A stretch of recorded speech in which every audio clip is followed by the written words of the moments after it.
이제는 18과 그리스도인의 행실에 대한 공부를 해 보겠습니다. 또 읽어볼까요? 우리는 지난번 지금이죠? 제17과에서 그리스도인의 신분에 대해서 배웠습니다. 지금은 그리스도인의 행실에 대해 배우시겠습니다. 그리스도인이 된 사람은 그리스도인답게 행실하여야 합니다. 그리스도인의 행실이란 어떠해야 할까요? 이걸 공부하려고 하는 거예요. 우리가 그리스도인이라고 하는 게 맞아요? 그리스도를 닮아가고자 애쓰는 사람, 그리스도를 닮기 위해서 힘쓰는 사람이 그리스도인인데, 자, 그리스도인이라고 하는 걸 전제하고 행실을 어떻게 해야 되느냐? 지금 보면요, 누구를 말하기 전에 내 스스로가 좀 한탄스러워요. 왜? 그리스도인이라면서 그리스도인의 행실이 뭔지도 모르고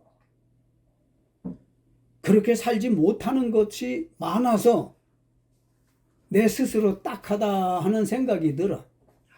그러면 첫째로 그리스도인의 행실은 뭐 읽어봐요? 빛되게 살아야 합니다. 두 번째, 그리스도인의 행실은 소금같이 살아야 합니다. 세 번째, 그리스도인의 행실은 향유롭게 살아야 합니다. 향유, 향기, 그 말이에요. 자, 그러면 그리스도인의 행실은 먼저 빛되게 살아야 한다고 그랬는데, 요한복음 1장 6절로 7절 또박또박 크게 읽습니다. 세례 요한은 빛으로 오신 예수님을 증거하였습니다. 아멘. 빛되게 살아야 한다고 그랬어요. 예수님께 세례를 준 요한은 자기보다 6개월 뒤에 오신 예수님을 두고 빛으로 오셨다고 증거했어요. 예수는 빛이시다 그랬어요. 빛은 뭐야? 어둠을 밝히잖아요. 어두운 세상을 밝히신 분이 예수님이시라는 건 믿습니까? 어두운 세상을 불밝히러 오신 거예요. 우리 마음이 어두운 사람들 많아요. 어두운 마음을 가진 사람들은 얼굴색도 어둡더라고. 마음이 밝은 사람은 얼굴이 화사해. 잘나고 못나고는 불문에 붙이고 하나님 앞에 잘나고 못난 사람 어디 있어? 하나님의 형상을 따라 지음받았는데 잘났으면 얼마나 잘나고 못났으면 얼마나 못났어? 하나님의 자녀들이니 우리 아버지 닮은 내 얼굴이 최고인 줄 아시기 바랍니다. 자기 얼굴이 최고인 거야. 그래서 어두운 마음을 밝혀주는 것은 예수가 그 안에 들어가면 돼. 예수는 빛이기 때문에 예수님 말씀이 그 사람 속에 들어가면 마음도 밝아진단 말이에요. 마음이 밝으면 말도 밝아져. 말도, 언어도, 행실도 밝아지고. 괜히 예수 믿는 게 아니에요. 이 좋은 게 얼마나 많은데 예수들 안 믿나 모르겠어. 마태복음 5장 16절 읽습니다. 예수님은 말씀하시길 자기를 따르는 이에게 너희는 세상의 빛이라 하셨습니다. 예. 예수님을 따르는 12제자들을 포함해서 70명이 있었고 뒤에 120명이 있었고 더 나가니까 500명이 되고 500명이 변해서 3,000명이 되고 3,000명이 변해서 5,000명으로 이렇게 부흥 발전해 갔잖아요. 자기를 따르는 12제자들에게 너희는 세상의 빛이래. 이 말은 빛이 다른 사람에게 너희는 세상의 빛이래. 그 말은 예수님의 빛이 따르는 제자들에게 있기 때문에 너희는 세상의 빛이니까 위에서 빛은 밝게 비춘다고 했는데 영적으로 선행입니다. 아멘. 너희가 세상의 빛이기 때문에 선을 행하며 살으라는 거지. 착하게 살으라는 거지. 하나님을 믿지 않는 사람보다 구별되게 살으라는 거예요. 아멘. 또 에베소 5장 9절 읽을까요? 빛의 세 가지 열매를 맺으라 하셨습니다. 빛의 열매는 모든 착함과 의로움과 진실함입니다. 그러고 보니까 뭐 오늘 열매 얘기를 좀 하네요. 그지? 육신의 열매 21가지, 성령의 열매 9가지, 빛의 열매는 3가지. 그 3가지가 뭐라고 읽었어요? 모든 착함과 의로움과 진실함이다 그랬어요. 그래서 사도 바울이 에베소 교회의 성도들에게다가 빛의 3가지 열매를 맺으라고 당부하는 거예요. 그러니까 우리는 상관도 없을까? 오늘은 우리에게 사도 바울이 남겨준 말씀으로 빛의 열매 맺으라는 거예요. 오늘이 몇 년, 몇 월, 며칠이죠? 22년. 응? 2022년 9월 28일입니다. 9월 28일. 몇 시죠, 지금? 대략? 11시쯤 안 돼. 10시 15분입니다. 그러면 오늘 10시 넘도록 빛의 열매를 맺었나요? 오늘요?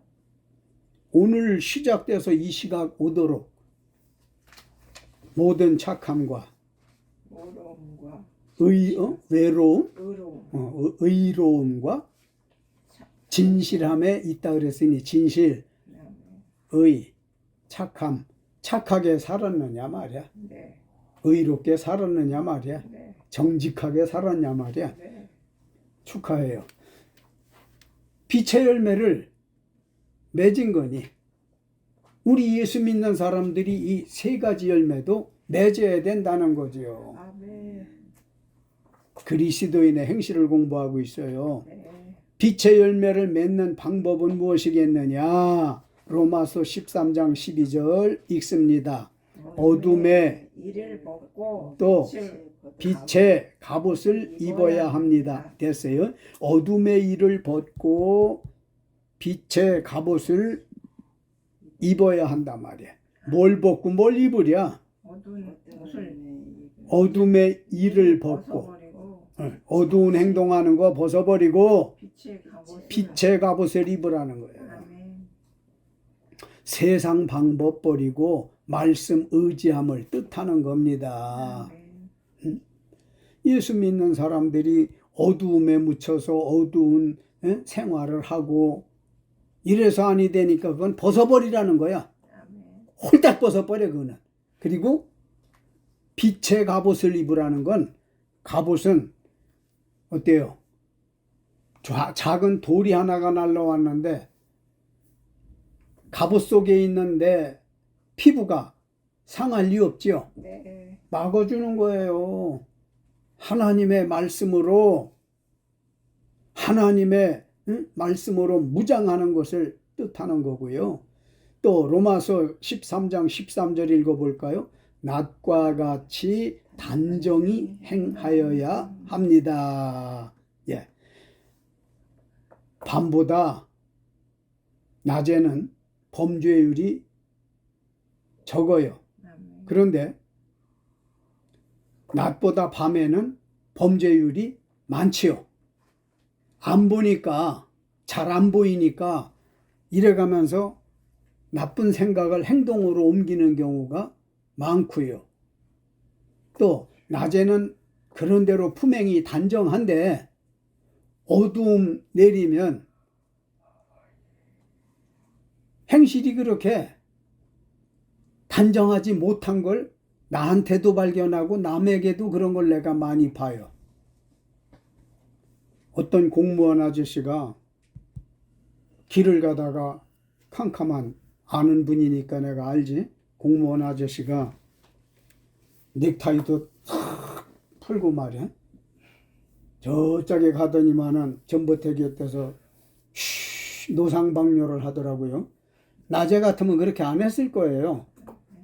밤이니까 그렇게 했겠지만 낮과 같이 단정히 행해야 된다는 거예요. 그게 빛의 열매 맺는 방법이에요. 14절 읽을까요? 주 예수 그리스도로 옷 입고 정욕을 위하여 육신의 일을 도모하지 말아야 합니다. 뭘로 옷을 입으랴? 그리스도로 옷을 입으래. 마스크까지 그리스도로 착용을 해야 될 거예요. 우리 온 몸에 입는 옷은 그리스도로 입고, 이 말은 그리스도로 충만해야 된다는 거지. 보고 듣고 말하고 듣는 이 모든 것들이 다 그리스도 중심으로 그런 말씀이고요. 정욕, 자기의 욕심을 위하여 육신의 일을 도모하지 말라는 거야. 꾀하지 말라는 거지. 잘 이해가 되는지 안 되는지 꽂아놓은 보리자루 같아가지고 어떡하는 건가 모르겠네. 주 예수 그리스도로 옷을 입고 정욕을 위하여 육신의 일을 도모하지 말라고 하는 걸 잘 새겨서 빛의 열매를 맺읍시다. 두 번째로 그리스도인의 행실은 뭐같이 살아야 한다고? 소금같이 살아야 합니다. 그랬어요. 마태복음 5장 13절 크게 읽어요. 좀 제발 시작. 예수께서는 제자들에게 너희는 세상의 소금이니 소금 맛을 내라고 하셨습니다. 예, 예수께서 사랑하는 제자들에게 앞에는 그지? 아까 빛에 대한 말씀할 때 너희는 세상의 빛이라고 하셨고, 이어서 하신 말씀이 너희는 세상의 소금이니 그랬어요. 소금 맛을 내라고 하는 거야. 소금 맛이 어떻다고 거기 써놨지? 짜다. 영적으로는 희생을 뜻해. 좌우 상하 맛을 연결해. 집마다 사람마다 꼭 필요한 게 소금이지요. 아무리 가난한 집에도 뭐는 있어? 소금은 있기 마련인 거야. 그래서 그 소금이 이제 김장철도 멀지 않은데, 김장을 담그게 되어지면 포기 배추를 두 쪽, 네 쪽 떼어지는 걸 손질해가지고 어떻게? 절여요. 뭘 넣고 절여? 소금이요. 그래서 사람 먹는 김치에 소금이 안 들어가면 안 되고, 절여 놓으면은 위에 거 아래 거가 또 오른쪽 거 왼쪽 거가 서로 쩔어가지고 맛을 내기 시작하지 않습니까? 네. 나 김장 안 담궈봤어도 생각해보니까 그런 것 같아. 그래서 이 소금은 사람마다 필요한데 사람 몸에 얼마나 있어야 된대? 0.9%. 0.9%가 인체에 있어야 된대요? 네. 가르쳐줘서 고마워요. 네. 이렇게 맨날 가르치기만 해야 좀 배우는 것도 있어야 되는 거거든. 그래서 우리 인체에 염분이 있어야 되는 거죠. 소금기가. 네. 모든 음식 맛은 소금이 내주잖아요. 기본적인 맛을. 그래서 너희는 세상의 소금이니까 소금 맛을 내서 살으라는 건데, 그 소금은 하나님의 말씀을 뜻해요. 예수님의 말씀을 뜻해요. 예수님의 말씀을 말하는 그런 맛을 내라라는 거지. 정갈한 맛, 담백한 맛, 누구나 좋아하는 그 맛을 내면서 살으라는 거니까 우리가 함부로 살아서는 안 되겠구나 하는 깨달음이 오지 않습니까? 마가복음 9장 50절 시작. 예수님은 성도에게 소금을 두고 서로 화목하라고 하셨습니다. 성전에 예물을 드리다 말고도 형제하고 가서 화목하고 올리라고 하지 않아요? 그러니까 방금 말씀드린 대로 소금은 하나님 말씀, 예수님 말씀을 뜻한다고 그랬는데, 예수께서 소금을 두고 서로 화목하라고 그랬어. 거기 서로라는 말을 주목해야 되는데, 네가 나한테 화목을 요청해 오면 모를까? 내가는 너한테 요청하지 않겠다. 이건 서로가 아니죠. 나한테도 그런 게 있어. 그래서 아주 미워 내 스스로가. 그런 게 뭐야? 네가 나한테 사과해. 미안하다고 해. 잘못했다고 해. 나는 그런 거 못해 너한테. 육신의 열매가 풍성해서 그런 거지. 성령의 열매 맺기 위해서 나도 분투 노력하겠습니다. 아멘. 세 번째, 그리스도인의 행실은 향유롭게. 향유롭게 살아야 합니다. 그랬어요. 향기롭게 살아야 된다는 거지. 응? 향유. 읽어볼까요? 요한복음 12장 2절로 3절. 마르다, 나사로, 마리아 삼남매는 향기로운 생활을 하였습니다. 아멘. 아멘. 마르다, 나사로, 마리아 삼남매죠. 이 삼남매는 향기로운 생활을 했어요. 예수님을 위하여 잔치를 하는데 마르다는 주방에서 음식을 만드는 일을 했어요. 예수님 접대하느라. 나사로는 예수와 함께 앉은 자 중에 있어서 말씀을 들었어요. 또 마리아는 비싼 향유로 예수님의 발에 붓고 자기 머리 털로 그의 발을 씻으니 향유 냄새가 집에 가득하더라. 향유 냄새가 집에 가득하더라고 했는데 향유 읽어볼까요? 향유. 향기로운 냄새가 나는 화장용 기름인데 향유에 대한 영적 해석은 일할 때 질서와 겸손과 조화롭고 책임 있게 말없이 하는 것을 의미합니다. 아멘. 예, 모범적인 가정이에요. 마르다, 나사로, 마리아. 그건 누가 하나 죽었었지 왜? 네, 나사로. 나사로가 죽었었는데 두 자매들이 예수님께 나와서 선생님이 옆에 계셨더라면 우리 오라버니가 돌아가시지 않았었을 거예요. 어떻게 좀 살려주시면 좋겠어요. 때에 예수님께서 찾아가시어서 보니까 썩는 악취가 나더라 그랬잖아요. 네. 그런데 나사로야 나오라. 살아있는 사람에게 말하듯 잠자는 사람에게 말하듯 하니까 배로동인 채로 촘촘 걸음을 걸어서 나오더라고. 내가 그때 봤어. 네. 촘촘 걸음을 이렇게. 참 예수님 좋으신 분이고 정말 전능하신 분이에요. 아멘. 그리스도인의 행실은 향기롭게 살아야 된단 말이야. 앞에서 떠들지 않아도 시간이 가면 나중에 몇 시간이 지나든 몇 날이 지나든 때로 몇 달 몇 년이 지나든 간에 남이 나에 대해서 그 목사님은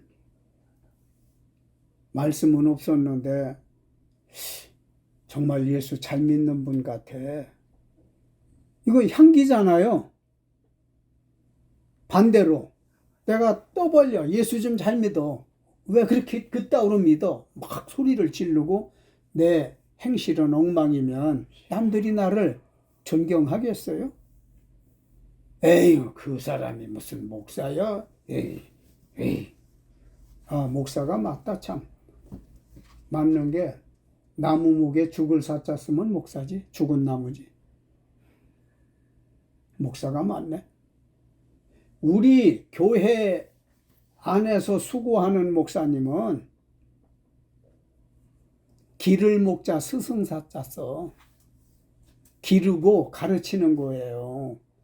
이주영 목사가 할 일이 하나 있는데 기르고 가르치는 거예요. 양을 기르고 가르치는 거예요. 성도를 기르고 가르치는 거예요. 지금 성경 공부하니까 목사가 지금 기르고 가르치는 것처럼 교회에 돌아가셔서 성도를 또 교회에서뿐 아니라 사업장에서도 어디서든지 친구들하고 어울려도 함께 깔깔거리고 웃을 때 웃지만 나름 품행을 지키고 빛의 역할을 소금처럼 향기처럼 살아야지. 이 중심만큼은 굳게 서 있어야 할 줄로 믿습니다. 아멘. 자, 고린도후서 2장 15절로 17절 읽습니다. 바울은 그리스도인 우리는 구원받는 자들에게나 망하는 자들에게나 하나님 앞에서 그리스도의 향기니 수많은 사람처럼 하나님의 말씀을 혼잡하게 하지 말라고 하였습니다. 그래요. 바울도 향기라는 말을 한번 썼는데, 그리스도인인 우리는 구원받은 자들에게나 망하는 자들에게나 구원받지 못한 사람들이죠. 하나님 앞에서 우리가 그리스도의 뭐래? 향기라는 거야. 향기니 수많은 사람처럼 하나님 말씀을 혼잡하게 하지 말라고 당부를 하잖아요. 향기롭게 살으라 말이야. 은은하게. 이 가을에 어느 길섭해 보니까 코스모스 하나가 자빠져 있더라고. 꽃을 활짝 피웠어요.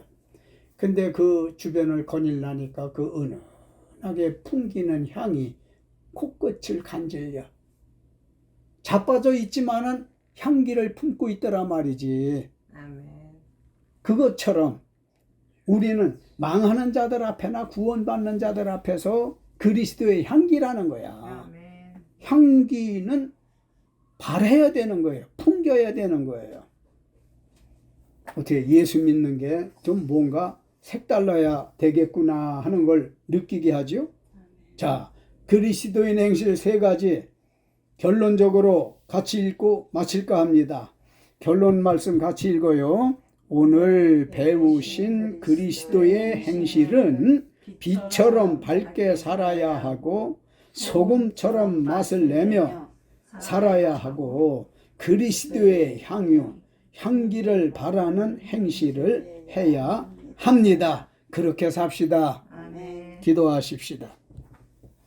하나님 아버지 감사해요. 고맙습니다. 오늘도 변함없이 성경 공부를 17과에서 이제 그리스도인의 그 신분에 대해서와 또 18과에서 그리스도인의 행실에 대한 걸 가르쳐 주셨습니다. 아멘. 우리가 공부하면서 각자 뒤돌아본 줄 알아요. 자기를 살펴본 줄 알아요. 그리스도인의 그 신분이 하나님의 자녀요, 예수님의 신부요, 성령의 전이라 했는데 그렇게 살지 못한 건 아닐까? 그리스도 예수로부터 이혼감은 아닌가를 생각하며 정신 차려서 그리스도의 신부답게 살아갈 수 있게 하여 주옵시고, 또 그리스도인의 행실은 이제 빛되고 소금되고 향기롭게 살아야 한다고 가르쳐 주셨으니 이 말씀 공부한 것이 두고두고 우리 뇌리에 남고 가슴에 남도록 도와주시어서 주님 잘못 살 적마다 우리를 가르쳐 올바로 살 수 있도록 도와주옵소서. 예수님의 이름으로 믿고 기도 올렸습니다. 아멘. 네, 오늘 19과 하늘색 교재를 보시겠습니다. 승리의 생활에 대한 공부를 하려고 해요. 우리는 지난번 제18과에서 그리스도인의 행실에 대해서 배웠습니다. 오늘은 제19과 승리의 생활에 대해서 배우려고 그래요. 하나님께서 같이 읽겠습니다. 하나님께서는 믿는 자녀에게 축복을 주시기 위한 목적으로 신앙을 시험하시어 승리 생활하게 하시지만 사탄과 마귀는 하나님의 자녀에게도 신앙을 끝없이 시험하여 패배 생활하게 하고 필경 지옥으로 몰아갑니다. 하나님 믿는 성도는 세상의 많은 것으로부터 승리의 생활해야 하지만 특별히 음행과 돈에서 승리의 생활해야 합니다. 아멘. 참 성경 공부 그 어떤 것 하나가 소홀한 게 없지만 오늘 배우는 승리의 생활이 대단히 우리 신앙생활하는 데 있어서 중요해요. 지금 우리가 읽은 대로 하나님께서는 믿는 자녀에게 축복을 주시기 위한 목적으로 신앙을 시험하시어서 합격이 되어질 때 승리 생활을 하게 하시거든요. 반대로 사탄과 마귀는 하나님의 자녀에게까지도 신앙을 끝없이 시험해서 패배 생활하게 하고 필경 지옥으로 돌아가게 합니다. 그러면 하나님이 주시는 신앙시험이나 사탄 마귀가 주는 신앙시험이나는 확실히 틀리잖아요. 하나님은 축복을 주시기 위한 목적으로 시험을 하는데 사탄 마귀는 저주를 주기 위한 목적으로 시험을 하는데 안 믿는 사람들은 밥이고 믿는 우리들까지도 툭툭 건드려 봐요. 예를 들어 아브라함의 경우 창세기 22장 1절에 보면 하나님이 아브라함을 복주기 위해서 시험하셨다라고 했어요. 통과가 되어지니까 그 통과가 뭡니까? 나이 100살에 가서 처음으로 얻은 자식을 하나님께 번제로 드리라고 했을 때 눈에 넣어도 아프지 않은 아들 자식, 아브라함이 정말 제 자식을 얼마나 사랑하는지, 나보다 더 사랑하나 나를 더 사랑하나 시험하기 위해서 번제라고 하는 거 먼저 말씀드렸죠. 형체를 태워 연기와 더불어서 죄를 하나님 앞에 드리는 거예요. 내음을 드리는 거예요. 어떻게 보면 하나님이 잔인하신 것 같고, 어떻게 보면 아브라함이 들을 때는 이건 아니지, 이럴 수가 있어? 이런 생각도 할 수 있었겠지만 거두절미하고 아브라함은 사흘길이나 되는 머나먼 길을 모리아 산까지 가가지고 아들 자식을 묻고 번제로 드리지 않았어요. 칼을 들어 아들의 가슴을 찌르려고 하는 순간에 천사가 나타나 아브라함의 손목을 잡고 아브라함아 네 독자 아들에게 손대지 말아라. 네가 나를 이렇게 사랑하는 줄을 알았노라고 아브라함의 손목을 부여잡으시고 제단 뒤에 가봐라.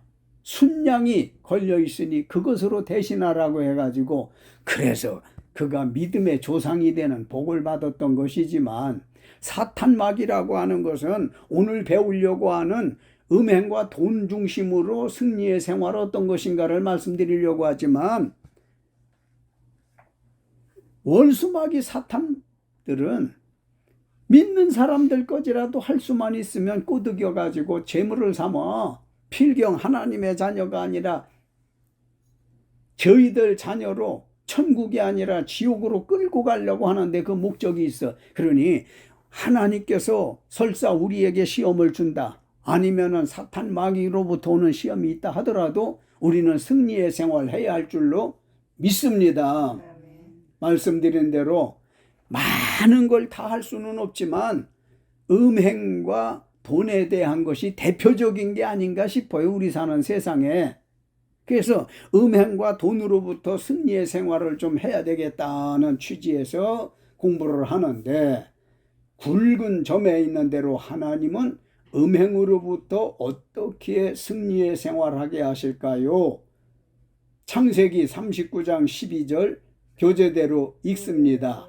그 여인이 그의 옷을 잡고 이르되 나와 동침하자.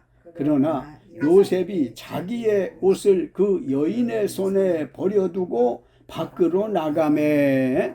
아멘. 사람은 음행을 이기기 어려우나 하나님께서는 음행에서 피하여 승리하게 하십니다.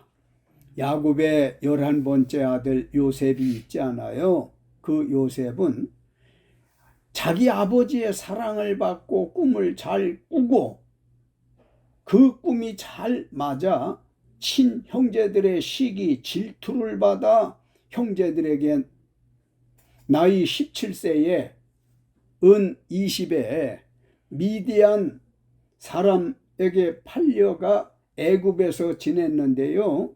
안타깝게도 요셉은 애굽왕 바로의 신하 친위대장, 우리나라로 말하면 대통령실의 경호실장 정도 되는 애굽 사람 보디발의 집으로 두 번째 팔려갔습니다. 소리 좀 안 나게 하면 안 될까요? 예. 그 요셉이 두 차례나 인신 매매를 당한 거잖아요. 미디안 사람한테 팔려가고 또 가가지고서는 보디발이라고 하는 사람의 집으로 팔려갔는데 보디발 부부가 가만히 보니까 여호와께서 요셉과 함께 하심을 보며 또 여호와께서 그의 범사에 형통하게 하심을 보고는 보디발이 자기의 소유를 다 요셉의 손에 위탁을 하고 자기 아내만 맡기지 않고 장거리 출타를 떠났습니다. 얼마나 하나님을 섬기는 요셉이 신실하고 성실했으면 타국에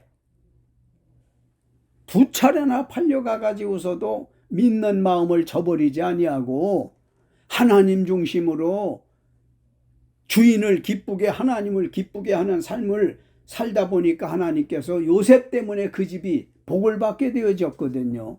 이러니까 보디발 부부가 히브리 청년이지만은 정말로 성실한 사람이다 이 사람이. 그래서 보디발이 그 집 전체의 가정 총무로 삼아서 모든 걸 다 맡겼어요. 다 맡겨버렸어요. 다만 자기 아내만큼은 손대지 못하게 하고 마치 에덴 동산에 하나님께서 아담에게 다 내 멋대로 마음대로 하되 중앙에 있는 선악과만큼은 그 열매만큼은 먹지 말으라고 한 것하고 같은 맥락이 되지 않습니까? 그래 놓고 장기 출타를 떠났는데 보디발의 아내가 젊은 청년 요셉에게 날마다 하나님의 사람 요셉에게 눈짓, 윙크죠. 눈짓하며 동침하기를 청하고 옷을 잡고 동침하자 할 때, 그러니까 이 음행이 자꾸 깊어가잖아요. 처음에 눈짓을 하고 그리고 말로 동침하기를 청하고 그래도 말을 안 들어주니까 옷을 잡고 동침하자 할 때 요셉이 거절하고 피하여 함께 있지도 않는 것은 함께 있지도 않았던 것은 하나님께서 승리를 주신 것이라고 믿습니다. 사실 나도 남자지만은 남자들이 10개 집 주어서 싫어하지 않는다는 말이 있잖아요. 그 음욕을 이길 수 있다는 것이 정말 하나님이 도와주지 아니하면 불가한 일입니다. 하나님께서 야곱의 11남 요셉에게 보디발의 아내의 적극적인 음행 요청이 있을 때 피하여 승리하게 하신 것을 믿으시기 바랍니다. 옛날 노아 시대 때에 음행이 범람하여 홍수로 인류를 멸하셨던 일이 있죠. 싹 쓸어버렸어요. 하나님의 아들들이 사람의 딸들과 혼인을 하고 하나님의 기대에 어긋나니까 하나님이 한탄하셔서 다 홍수로다가 인류를 전멸시킨 일이 있어요. 노아의 가족 8식구만 남겨놓고는 인류의 씨앗을 남겨놓고는 다 물 앞에 희생당하게 한 일이 있는가 하면 아브라함의 조카 롯이 소돔 성에 살고 있을 때에 거기에 음행이 엄청나니까 하나님께서 롯을 불러가지고 안 되겠다. 너희 사는 이 성에 음행이 심해서 다 멸망시켜야 되겠다고 예고를 해주고 지난번에 말씀드린 대로 롯이 자기 가족들에게 가서 구원받아야 되겠길래 하나님이 우리 사는 이 성을 다 쓸어 엎는 데니까 우리 하나님의 말씀대로 여기를 좀 벗어나야 되겠으니 피신을 가자. 그랬더니 아내는 긴가민가 그럴까 저럴까 하다 소금 기둥댔고 예비 사위들은 장인의 말을 듣지 않으므로 멸망을 받고 말았잖아요. 그리고 롯과 두 딸들만 구원을 받지 않았어요. 봐요. 왜 소돔 고모라 성이 망했어요? 음행 때문에. 왜 인류가 망했어요? 노아 시대 때? 음행 때문에. 그렇게 망했던 것처럼 이 시대에 음행 때문에 멸망이 다가오고 있어요. 그러면 이 시대의 음행이라고 하는 것은 어떤 루트를 통해서 이루어지고 있어요? 컴퓨터와 휴대폰을 이용한 음행과 유흥업소, 산악회, 각종 모임에서 음행이 상당한 것으로 알려져 있습니다. 요셉과 같이 하나님 말씀과 쉼없는 기도와 경건한 생활을 힘써서 하나님의 도움으로 음행을 피하여 승리의 생활할 수 있으시기를 간절히 축원하는 것입니다. 네? 한 번 더 말씀드리고 지나가지만 컴퓨터 그 카페를 통해서 스마트폰을 통해서 나보다 더들 잘 알으실 테니까 설명이 불필요하고 손님 오시네 봬요. 예, 저보다 더 잘 알을 테니까 넘어가겠지만은 여하튼 야곱의 11번째 아들 요셉과 같이 하나님 말씀과 쉼 없는 기도와 경건한 생활을 힘써서 하나님의 도움받아 음행으로 멸해가는 이때에 구원함을 받을 수 있어야 할 줄로 믿습니다. 그러면 두 번째 검은 점이 있죠. 하나님은 돈으로부터 어떻게 승리의 생활하게 하실까요? 위에서는 음행으로부터 승리의 생활 해야 된다는 말씀을 드렸고, 두 번째는 돈으로부터 어떻게 승리의 생활할 수 있을까요? 지금 너도 나도 돈에 노예되지 않은 사람이 있나요? 없어요. 돈이면 기도하다 말고도 뛰어나가고 교회 가다 말고도 발길이 돌아가고 돈이면 예배 드리다 말고도 튀어나가고 아마 그렇지 않을까 하는 생각이 들 만큼 자, 디모데전서 6장 9절로 10절 교재대로 읽습니다. 부하려 하는 자들은 시험과 올무와 여러 가지 어리석고 해로운 욕심에 떨어지나니 크게 읽어요. 곧 사람으로 파멸과 멸망에 빠지게 하는 것이라. 돈을 사랑함이 일만하게 뿌리가 되나니 이것을 탐내는 자들은 미혹을 받아 믿음에서 떠나 많은 근심으로써 자기를 찔렀도다. 아멘. 우리 하나님은 돈을 피할 수 있게 하시어 승리하게 하십니다. 어떻게 돈을 피해서 승리하게 하십니까? 내가 전에 얘기한 것 같아요. 진돗개를 참 좋아해서 어떤 때 2마리도 키워보다 1마리를 끝까지 키워봤지만은 어디 나갔다 오면 꼬리치고 그렇게 반겨요. 그래서 10,000원짜리를 하나 입에다가 탁 물려줬어요. 그랬더니 꼬리를 치면서 좋아는 하는데 뭘 이런 걸 주느냐고 그냥 고개를 흔드는 거야. 개도 안 먹는 돈을 사람들은 그렇게 좋아할지 몰라. 지금 내 얘기하는 거예요. 눈을 동그랗게 뜨고 쳐다보지 말고 지금 내 얘기하는 거라고.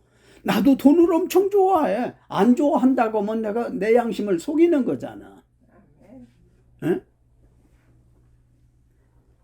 하나님께서 당신의 아들, 딸들에게다가는 돈에 대한 인식을 심어줍니다. 뭐라고 심어줘요?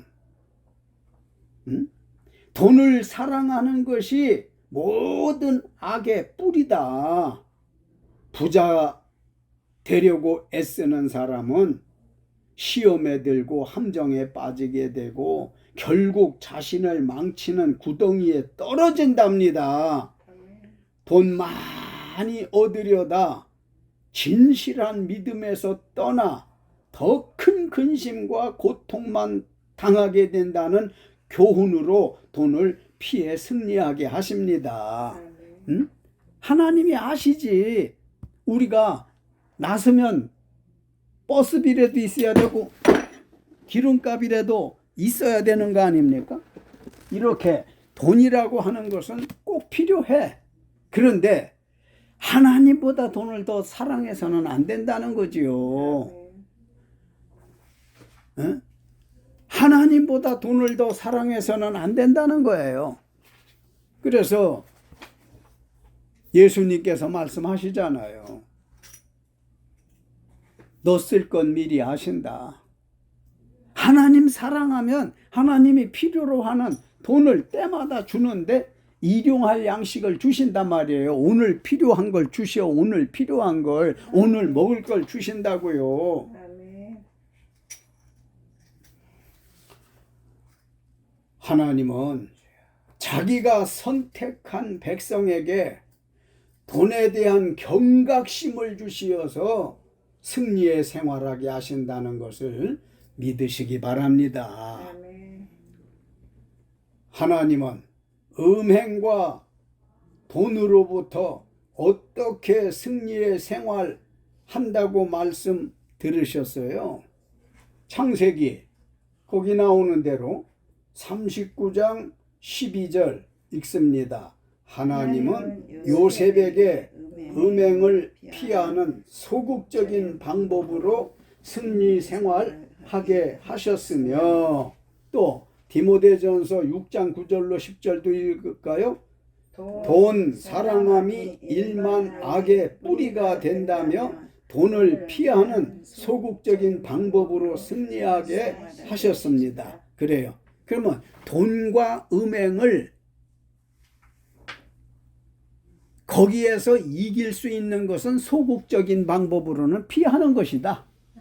응? 피하는 거야. 요셉이 자기 집 주인 사모님이 젊은 청년에게 눈짓을 하고 말을 하고 동침하자고, 그래도 이리저리 피하니까 옷깃을 붙잡고 우리 사랑하자 할 때 잡은 옷을 훌떠닥 벗어놓고 도망갔다고 하는 거 읽어보셨으면 아멘 좀 해봐요. 아멘. 피했잖아요. 피하는 건 소극적인 거야. 돈 필요하지만 하나님보다 더 사랑하는 게 될 때에는 그것마저 피하라고 하는 경각심을 주어서 믿는 성도가, 믿음이 강한 사람은 그래 돈도 좋지만 나는 하나님이 더 좋아 하고 피할 수 있도록 해서 승리하게 해주신다는 말씀이고, 또 야고보서 4장 7절 읽습니다. 너희는 마귀를 대적하라. 그리하면 너희를 피하리라는 말씀은 승리의 생활을 위한 적극적인 방법입니다. 히브리서 12장 4절도 읽어요. 너희가 죄와 싸우되 피 흘리기까지 대항하라는 말씀도 승리의 생활을 위한 적극적인 방법입니다. 네. 요셉이 음행을 피하고 바울이 디모데에게 돈을 피하라고 하는 소극적인 방법으로 승리 생활할 수 있지만, 지금 읽은 야고보 선생은 마귀를 대적하라. 아멘. 그리하면 마귀가 피하리라는 말씀은 승리의 생활을 위해서 적극적으로, 대적하라는 말은 싸우라는 말이에요. 이건 적극적인 거야. 히브리서 12장 그 4절 너희가 죄와 싸우되 뭐하기까지는 대항하지 않았대요. 피 흘리기까지는 대항하지 않았대. 옛날 한글 개역 성경에 보면은 피 흘리기까지 싸우지 않았다는 거예요.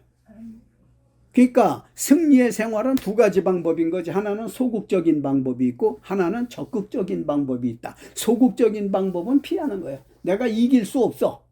감당할 수 없어. 그럴 때는 어떻게? 피하는 것도 승리의 생활이 되는 거예요. 그 자리, 그 환경, 거기를 피하는 거예요.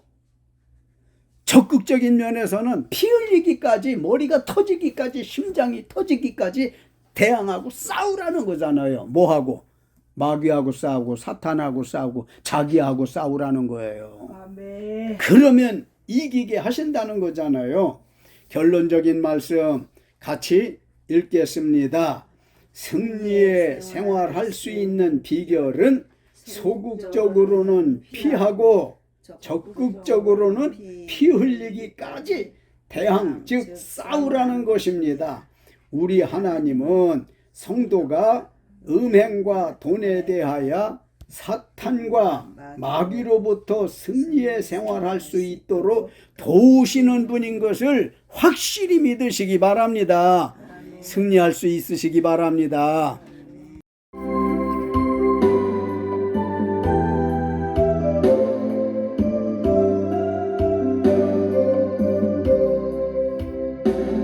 오 주님 나를 붙드시면 내 영이 소생하리.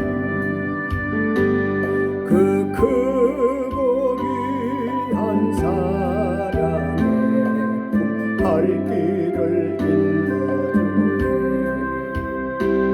주님이 가신 골고다의 언덕에 내가 서서 주님 하신 행적 따라서 그들을 이루리라. 가다가 지쳐 쓰러지면 주를 모르겠네. 여호와 나의 하나님 응답해 주시리라. 여호와 의지하는 자는 새 힘을 얻으리니 밝고도 묘한 그 말씀 내 영혼 견우시리.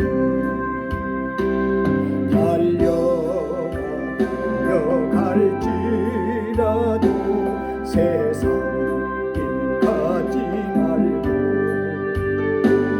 그 하늘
쓰러지는 주를 부르겠네.